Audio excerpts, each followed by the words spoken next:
Today on Sugar Spun Run, I'll be showing you how to make lasagna soup.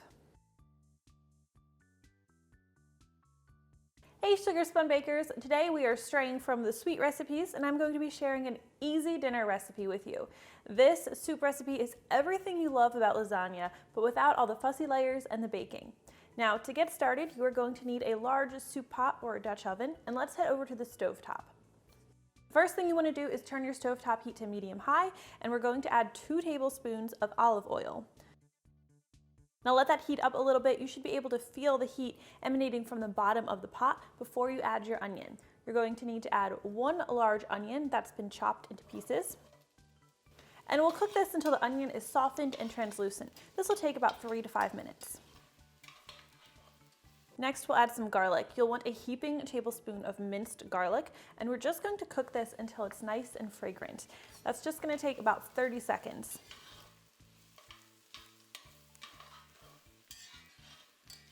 The next thing you need is your meats. We are going to be using a mix of ground beef and ground Italian sausage. We're going to add a ½ pound of each to our pot. Use your spatula to crumble this meat while it browns, and we're going to cook it until it's mostly browned.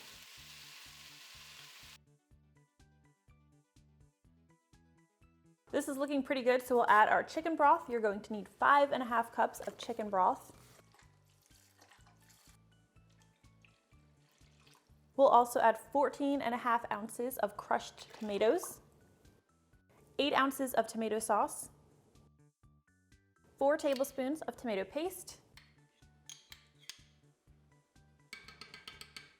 Now all of this tomato sauce and paste and crushed tomatoes is going to make this soup base pretty acidic. So we're going to neutralize a little bit of that acidic flavor with a little bit of granulated sugar. I like to add just a tablespoon of granulated sugar.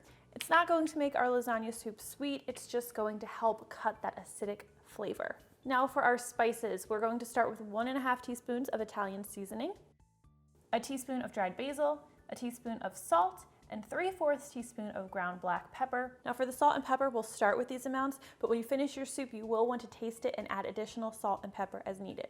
Now I also like to add 1/4 teaspoon of crushed red pepper. Just adds a little bit of heat to the soup, but it's completely optional. Now stir everything together really well, and we're going to bring this to a boil. Once your soup is boiling, we can add our pasta. So I like to use what's called Mafalda noodles. I'm probably pronouncing that wrong, but they look like mini lasagna noodles. If you can't find these in your grocery store, you can substitute with an equal amount of your favorite pasta. Bow ties would work really well, rotini would work really well, or you can use broken up lasagna noodles. You will need 2½ cups of dried noodles.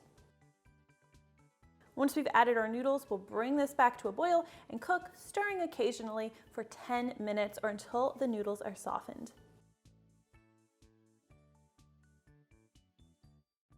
Now reduce your stovetop heat to just a simmer. We're going to let that simmer for about 15 minutes, and this is a great time to prepare our cheese topping. Now, as you know, lasagna has that great ricotta mozzarella filling in between it and on top. We don't really have those layers with the soup, so we are going to add a dollop of cheese on top. Now the first thing you're going to need is 8 ounces of whole milk ricotta. We're going to add this to a medium-sized bowl.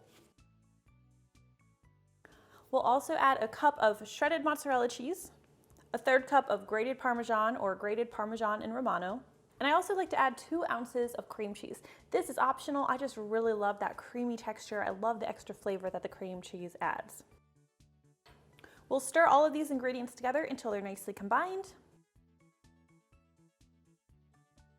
And now we'll just stir in a tablespoon of finely chopped parsley. Set this aside and let's head back to our stovetop. I have here 2 cups of chopped spinach. I've just cut it into smaller pieces, and we're going to add this to our soup pot.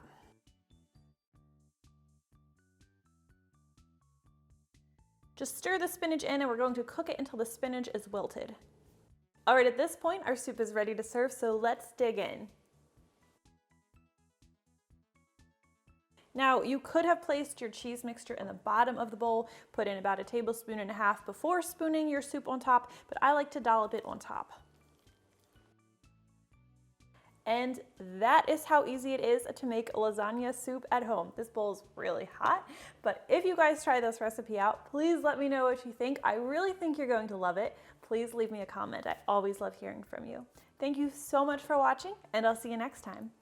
We want to get this cheese nicely mixed in. Oh man, that mozzarella is melting so nicely.